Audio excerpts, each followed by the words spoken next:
தமிழ் நண்பர்கள் எனக்கு சொல்லுங்க. எனக்கு தெரியுமா? நான் தெரியுமா? நான் தெரியும் தான் சரி. ஓகே, நீங்கள் கன்ஃபியூஸ் ஆக வேண்டாம். இன்றைக்கு பாடத்துக்கு போவோம். வணக்கம். இன்னைக்கு நான் என்ன கதைக்க போகிறேன்னு சொன்னால், தமிழ் நண்பர்கள் தமிழிலிருந்து சிங்களத்துக்கு மொழிபெயர்ப்பு பண்ணி கதைக்கும் போது கவனத்தில் வைத்து கொண்டிருக்க வேண்டிய 5 விடயங்கள் கதைக்க போகிறேன். ஏனென்று சொன்னால், நான் வளமையாக பார்த்துருக்கேன் தமிழாக்கள் அப்படி கதைக்கிறாங்க. ஆனால் உண்மைக்கும் சிங்களத்தில் நாங்கள் அப்படி கதைக்க மாட்டோம். அதனால் நீங்கள் கண்டிப்பாக இந்த 5 விடயங்களை தெரிந்து கொண்டிருக்க வேண்டும். கடைசி வரைக்கும் வீடியோ பாருங்கள். சரி, ஓகே. முதலாவது பாயிண்ட்.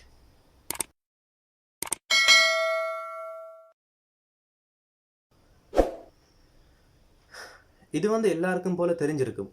இருந்தாலும் ஒரு ஃபார்மாலிட்டிக்கு நான் சொல்கிறேன். நீங்கள் எனக்கு தெரியும், எனக்கு விருப்பம் என்று சொல்கிறீங்க. ஆனால் நீங்கள் சிங்களத்துக்கு மொழிபெயர்ப்பு பண்ணும் போது மறக்காமல் நான் தெரியும், நான் விருப்பம் என்று சொல்லுங்க. என்னது? நான் தெரியும், நான் விருப்பம். மாங் தன்னவா மாங் கெமதி, மட்ட தன்னா மட்ட கெமதி என்று சொல்லக்கூடாது. அடுத்தது, இது ரொம்ப முக்கியம், மறக்கக்கூடாது. தமிழில் நீங்கள் அனுப்புங்க என்று சொன்னால் சிங்களத்தில் அதுக்கு 2 மீனிங் இருக்குது. ஒன்று உங்களுக்கும் எனக்கும் இடையில் என்று சொன்னால் எவனவா, எவனவா. நம்மள்ட்ட இருந்து இன்னொரு ஆளுக்கு போகும் என்று சொன்னால் யவனவா, எவனவா, யவனவா. இந்த 2ஐயும் நீங்கள் மாற்றக்கூடாது. எக்ஸாம்பிள்ஸ் பார்ப்போம். எனக்கு அனுப்புங்க என்று சொன்னால் அது என்ன நோக்கித்தானே வரும்? நான் உங்களுக்கு எப்படி சொல்கிறது? மட்ட எவன்ன, மட்ட எவன்ன. நான் உங்களுக்கு அனுப்புகிறேன் என்று சொன்னால் அது என்னட்டிருந்து உங்களை நோக்கித்தானே போகும். அதுக்கு நான் சொல்கிறேன், ஒயாட்ட எவன்னம் உங்களுக்கு அனுப்புகிறேன். ஓகே, நான் உங்களுக்கு சொல்கிறேன் எங்கள் வீட்டுக்கு அனுப்புங்க. அப்பே கெதரட்ட எவன் விளங்குதா? நான் உங்கள் இமெயிலுக்கு அனுப்பவா? மங் வாගේ இமெயில் එකට එවන්නද? சரி, இதுதான் முதலாவது, உங்களுக்கும் எனக்கும் இடையில். அடுத்த கேஸ் நம்மள்ட்ட இருந்து வேற எங்கேயாச்சும் போகுது. நாங்கள் அனுப்புறது எங்களை நோக்கி வராது, இன்னொருத்தனை நோக்கி போகும். எக்ஸாம்பிள்ஸ், தம்பிக்கு அனுப்புங்க மல்லிட்ட யவன்.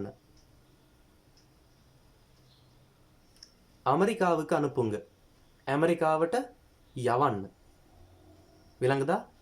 இனிமேல் நீங்கள் அனுப்புங்க என்றதை சிங்களத்துக்கு எடுக்க முதல் அது நாங்கள் 2 பேருக்கு இடையிலையா அல்லது எங்கள்டிருந்து வெளியே வாழ்ந்து நீங்கள் யோசித்து பார்த்து தான் முடிவு பண்ண வேண்டும். சரி, 3ஆவதுக்கு போவோம்.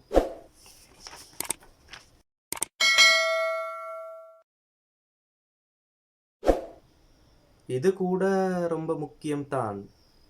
நான் பார்த்துருக்கேன் சிங்களத்தில் கதைக்கும் போது தமிழாக்கள் மகை யாழுவா எக்கனைக்கின்னவா, என் ஃப்ரெண்ட் ஒரு ஆள் இருக்கிறார், மகை யாழுவா எக்கனைக்கின்னவா அப்படி சொல்கிறாங்க. எனக்கு டாக்டர் ஒரு ஆள் சொன்னார், மட்ட டாக்டர் எக்கனைக்குவா. எனக்கு டாக்டர் ஒரு ஆள் சொன்னார், மட்ட டாக்டர் எக்கனைக்குவா. இந்த எக்கனெக் என்றதை பாவிக்க கூடாது. எக்கனெக் அது ஒரே ஒரு இடத்துல மட்டும்தான் பாவிக்கலாம். எத்தனை பேர் என்று நான் கேட்டேன்டா நீங்கள் எண்ணி பார்த்து ஓரால் என்றா எக்கனெக் என்று சொல்லலாம். மொழிய ஃப்ரெண்ட் ஒரு ஆள், டாக்டர் ஒரு ஆள் அப்படின்னு சொன்னால் எக்கனெக் என்று சொல்லக்கூடாது.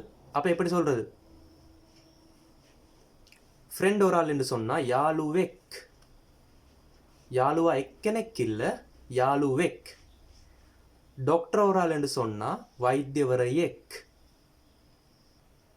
அம்மா ஒரு ஆள் என்று சொன்னால் அம்மெக். சப்போஸ் சில வேளை எல்லா மனிதர்களுக்கும் சிங்களத்தில் என்ன சொல்கிறதுன்னு எங்களுக்கு தெரியாது, இங்கிலீஷில் பாவிக்கிறீங்களா டாக்டர் கெனெக், டாக்டர் ஒரு ஆள். ஸ்டூடெண்ட் ஒரு ஆள், ஸ்டூடெண்ட் கெனெக். டீச்சர் ஒரு ஆள், டீச்சர் கெனெக். எக்கெனெக் என்று பாவிக்காதீங்க, கெனெக் என்று பாவிங்க. நீங்கள் சுத்த சிங்களத்தில் கதைக்கிறீங்களா கடைசியில் எக் என்று போட வேண்டும்.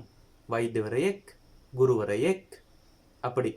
ஓகே, அடுத்ததுக்கு போவோம். இது கூட நான் நிறைய பார்த்துருக்கேன். ஒயா මොකද කරනවා அப்படி கேட்குறீங்க தானே. ஒயா කොහෙද ඉන්නවා அப்படிலாம் கேட்கக்கூடாது. அப்படி நாங்கள் கதைக்க மாட்டோம். நீங்கள் கேள்வி கேட்குறீங்கள் என்றால் வினை சொல்லுக்கு ஏ என்று சத்தம் போட வேண்டும். ஏ என்று சத்தம் போட வேண்டும். ஒயா මොකද කරන්නේ, நீங்கள் என்ன செய்கிறீங்கள். ஒயா கொஹெத இன்னே, நீங்கள் எங்கே இருக்கிறீர்கள். விளங்குதா? சின்ன தியரி. ஆ என்று முடிக்காம ஏ என்று முடியுங்க. சரியா? அது கூட வச்சுக்கோங்க, உங்கள் மனசில் வச்சுக்கோங்க. இன்னொரு கேள்வி, எப்போ வருவீங்க. கவத்த எண்ணே, கவத்த எண்ணே. ஓகே, அஞ்சாவது,